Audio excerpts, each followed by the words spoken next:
Assalamualaikum warahmatullahi wabarakatuh. Saya Zulfitriansyah. Saya ingin mereportasekan satu kasus ekspor impor yang terjadi di Indonesia. Kasus ini terjadi pada Januari 2020 dan kasus ini berkaitan dengan produk impor tiruan dan pemalsuan merek.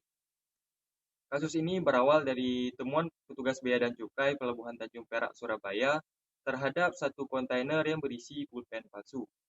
Tugas Bea dan Cukai menemukan dan memeriksa sebuah kontainer yang di dalamnya berisi sekitar 850.000 pulpen tiruan bermerek standar AE7 yang diimpor oleh PT Putra Alka Mandiri dari Cina.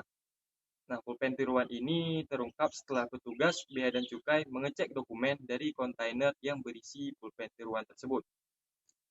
Ternyata setelah dicek di dalam data Bea Cukai sendiri, pemilik dari merek pulpen standar AE7 merupakan PT Standar Pen Industri yang merupakan perusahaan alat tulis yang ada di Indonesia. Produk ini bukanlah produk impor melainkan produk dalam negeri. Kemudian kasus pulpen tiruan ini dibawa dan dibuktikan di Pengadilan Niaga Surabaya. Dan pada putusannya, hakim memutuskan bahwa PT Putra Alka Mandiri selaku pengimpor pulpen tiruan tersebut terbukti telah melakukan impor produk tiruan dan pemalsuan merek. Tentu banyak sekali kerugian jikalau pulpen palsu ini berhasil beredar di Indonesia, terutama kerugiannya bagi pemilik perusahaan merek asli tersebut. Di antara kerugiannya adalah bisa mengganggu kualitas dari produk aslinya dan juga bisa mengganggu kestabilan harga produk pulpen tersebut.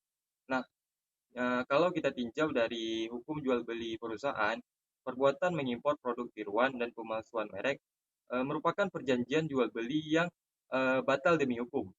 Karena hukum mengatur sah atau tidaknya perjanjian jual beli tersebut. Salah satu syarat sah sebuah perjanjian yang diatur oleh hukum dalam hal ini KUH Perdata adalah suatu sebab yang halal. Suatu sebab yang halal ini tentu dengan tidak memperjanjikan sesuatu yang dilarang oleh undang-undang atau bertentangan dengan hukum. Nah, dalam kasus pulpen tiruan ini jelas bahwa pulpen tiruan yang diimpor oleh PT Putra Alka Mandiri bertentangan dan melanggar peraturan kepabeaan dan undang-undang hak kekayaan intelektual. Maka dalam kasus ini perjanjian yang dibuat oleh PT Putra Alka Mandiri dapat dibatalkan demi hukum. Sekian reportase dari saya. Assalamualaikum warahmatullahi wabarakatuh.